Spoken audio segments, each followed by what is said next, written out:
저는 매년 여름이 되면 공포영화를 만드는데요. 장소도 거의 정해져 있습니다만 후지산 아오키가하라에 주카이라고 있지 않습니까? 거기에서 많이 찍죠. 주카이 안에 민박집이 있어 그 근처에서 야간 촬영을 하는 겁니다. 주카이라는 건 밤이 되면 진정한 어둠이죠. 조명이 닿은 곳은 괜찮아도 빛 반경 밖으로 한 발만 나가면 완전한 어둠으로 아무것도 보이지 않습니다.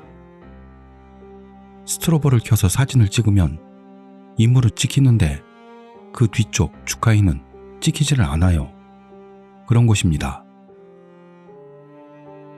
그런 상황 속에서 찍다가 한숨 돌릴까 해서 그럼 잠깐 쉴까요? 라고 했어요. 그랬더니 담배 태우는 사람, 커피 마시는 사람, 서로 대화를 나누는 사람들도 있었고요. 저는 현장에서 스태프인 여자와 몇 분이나 찍었는지, 어떻게 됐는지, 놓친 건 없는지 그런 걸 확인하고 있었죠. 그러면서 문득 고개를 들었는데요. 검은 어둠 저편에서 불빛이 반짝 빛나더니 이쪽으로 향해 오고 있었던 겁니다. 어라? 생각했는데요. 나무들 사이를 나왔다 들어갔다 하는 그 불빛이 이쪽으로 오고 있었던 거죠. 차구나 생각하고 있는데 그동안 붕 엔진 소리가 들리고 차가 왔는데 엄청난 속도로 달리고 있었던 겁니다. 우와, 주카이 속을 저렇게 빨리 달리네 라고 생각했죠. 아무래도 그 모습을 봤더니 그 차는 우리 불빛을 목표로 오고 있는 것 같은 그런 느낌이 들었어요. 붕. 그동안 택시구나 라는 걸 깨달았습니다. 부앙 하더니 끽 하고 멈췄어요. 그러더니 제작진 여자가 수고하셨습니다. 여기까지 요금을 저희가 낼 테니까 죄송하지만 영수증 좀 주세요. 라고 말했습니다. 근데 택시 쪽에서는 전혀 반응이 없는 거예요. 다시 한번 죄송합니다. 저 요금 낼 테니까 영수증 주세요. 라고 했는데 반응이 없어요. 그동안 뒷문이 열리더니 젊은 배우가 나왔죠. 그러더니 그 배우가 두리번거리면서 주변을 둘러보는 겁니다. 어라? 생각했어요. 이 업계에서는 보통 어떤 시간대에라도 차에서 내리면 바로 안녕하세요, 잘 부탁드립니다 하거든요. 이게 상식인 거죠. 그런데 전혀 그런 모습이 아닌 겁니다. 그러더니 다른 한쪽 문도 덜컥 하고 열렸어요. 역시 젊은 배우가 한 명 나왔죠. 봤더니 부들부들 떨고 있는 거예요. 뭔가 이상하네? 라고 생각할 수밖에요. 택시기사님은 여전히 멍하니 앞만 바라보고 있고요. 그래서 그 제작진 여자가 죄송한데요. 여기까지 오신 요금 우리가 내는 거니까 영수증 좀 부탁한다고요. 라고 다시 말했지만 여전히 무반응인 거예요. 그러는데 그러는 동안 문득 깨달은 것처럼 갑자기 문을 열고 기사님이 나왔던 겁니다. 그리고 그 세 명이 딱 차 앞에 늘어서는 느낌으로. 아무리 봐도 상태가 이상해서 모두가 점점 주변으로 몰려들었던 거죠. 저도 가서 봤습니다. 자, 고맙습니다. 수고하셨어요. 했더니 그쪽에서 안녕하세요. 라고 그제서야 하는 거죠. 왜 그래? 무슨 일 있었어? 물었더니 라고 해서 무슨 일이야? 괜찮으면 알려줘. 라고 제가 말했죠. 그랬더니 실은 여기로 오던 도중에 무서운 체험을 했어요. 라고 말합니다. 이 두 명의 배우는 다음날 아침부터 촬영이었어요. 그래서 미리 온다고 하죠. 전날 밤에 현지로 향했던 겁니다. 제작진 쪽에서 팩스를 보낸 거죠. 그래서 기차를 타고 어디 역에서 내려 거기에서 택시를 타고 와달라 하고 지도도 첨부해서 보냈다고 하더라고요. 둘은 시키는 대로 기차를 타고 왔습니다. 역에 내려서 택시를 잡고 나서는 여기까지 부탁합니다. 하며 팩스 용지를 건넸습니다. 받아든 택시기사님은 아, 여기군요. 네, 알겠습니다. 다시죠. 둘을 태우고 택시는 붕 하고 달리기 시작했어요. 처음에는 배우 둘이 이야기하고 있었는데요. 그런데 달리고 얼마 지나지 않아 경치도 변하지 않고 아무것도 없는 어두운 숲속을 달리고 있을 뿐이었으니 어느새인가 잠이 들고 말았던 거죠. 그러다가 중간에 눈이 떠졌죠. 뭔지는 모르겠는데 택시가 덜컹덜컹 흔들리고 있는 겁니다. 너무 흔들려서 대체 어떤 곳을 달리고 있는 건가 싶어 봤더니 주변은 울창한 나무들인 거죠. 뭔가 이상한 느낌은 있는데 다른 한 명도 잠에서 깨 응? 아직 도착 안 했나? 하고 생각했던 겁니다.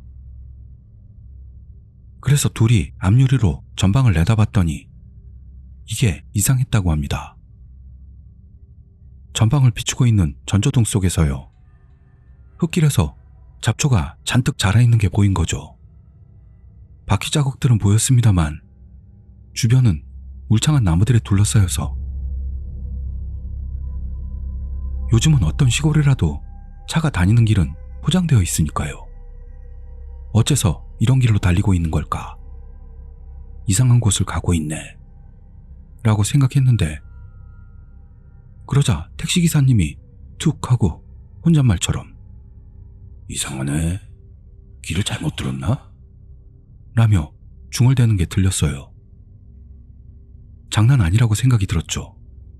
그래서 어떻게 된 일이에요? 라고 말을 걸었더니 네, 이상하네요. 방향은 맞는데요. 길을 잘못 들었나? 하는 거죠.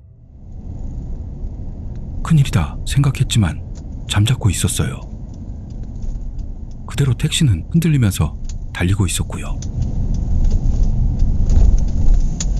한동안 달리는데 갑자기 전조등 앞쪽으로 반짝하면서 차체의 지붕 같은 게 보여왔죠. 기사님, 저거 자동차인가요? 아, 그런 것 같은데요. 이 동네 차라면 길 좀 물어볼게요. 라며 다가갔습니다. 택시가 점점 다가갔죠. 그랬더니 아무리 봐도 모습이 이상했다는 겁니다. 그건 울창한 잡초의 말이죠. 파묻혀 있는 것처럼 돼서 지붕만이 얼굴을 내밀고 있었던 겁니다. 도색도 다 벗겨지고 잔뜩 녹이 슬어 있는. 기사님, 이거 아니네요? 했더니 기사님도 네, 아니군요. 아무래도 방치 차량 같았습니다. 이윽고 슥 하고 택시가 다가갔죠. 길이 좁기 때문에 속도를 떨어뜨릴 수밖에 없었죠. 그리고 그 방치 차량 옆을 스쳐 지나는데 그 차는 이미 창문도 없고 타이어도 없었어요. 속도를 줄이고 이 택시가 버려진 차 옆을 슥 하고 지날뛰었습니다.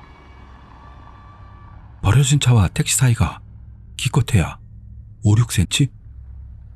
두 차 사이에서 잡초들이 부스럭거리며 흔들립니다. 택시가 쓱 하고 앞으로 나가는데 기사님 뒤쪽에 앉아있던 청년 배우가 갑자기 오지마! 하고 소리를 친 거죠. 뭐지? 생각해서 소리친 청년을 봤더니 무릎 사이에다 얼굴을 박고 부들부들 떨어서 자기도 우와! 무서워져서 아래만 보고 떨었대요. 하지만 기사님은 그렇게는 못하잖아요. 운전을 해야만 하니까요. 그래서 뭐야? 생각하면서 앞으로 계속 나가고 있었고 이윽고 방치 차량 옆에 딱 나란히 서게 된 겁니다. 그런데 갑자기 창문을 두드리는 소리가 나는 바람에 세 명은 자기들도 모르게 창문을 본 순간 으악! 하며 비명을 질렀습니다. 세상에, 아무도 없어야 할 방치 차량 창문에 머리부터 피를 뒤집어 쓴 여자가 상반신을 내밀고는 창문에 얼굴을 붙이듯 하면서 창문을 두들기고 있었답니다. 두드리면서 문을 덜컥덜컥하고 열려고 하는 거였죠. 이젠 기사님도 정신없이 엑셀을 밟고 여기저기 차를 부딪혀가면서 부앙 하며 속도를 올렸고 그대로 택시는 달렸습니다. 이윽고 포장된 도로가 나와서 더욱 세게 달렸다고 합니다. 그제서야 안심이 된 세 사람 중 한 젊은 배우인가가요. 기사님, 지금 대체 뭐였어요? 하고 물어봤죠. 그러자 기사님이 아니, 예전에요. 방치 차량 안에서 시체가 나왔다고 들었는데 그건가? 라고 했답니다. 그랬더니 다른 청년 배우가 하지만 기사님, 왜 그런 길을 달리신 거예요? 라고 물었죠. 기사님이 아니, 손님들께서 이쪽이라고 해서 그랬죠. 라고. 아니에요. 저희는 잤는데 그런 말 한 적 없어요. 했더니 기사님이 에? 그럼 그건 누가 한 말이죠? 라고 했다는 겁니다. 뭐 기사님도 어두운데 혼자 돌아가기 무섭다고 날이 밝을 때까지 우리랑 같이 있었습니다만 그래서 날이 밝고 난 뒤 모두 거기 가보자 하게 돼 가본 거죠. 하지만 아무리 찾아도 그런 길은 없었어요. 물론 그런 차도 없었고요. 하지만 저는 그 세 명이 거짓말한 거라고는 생각하지 않습니다.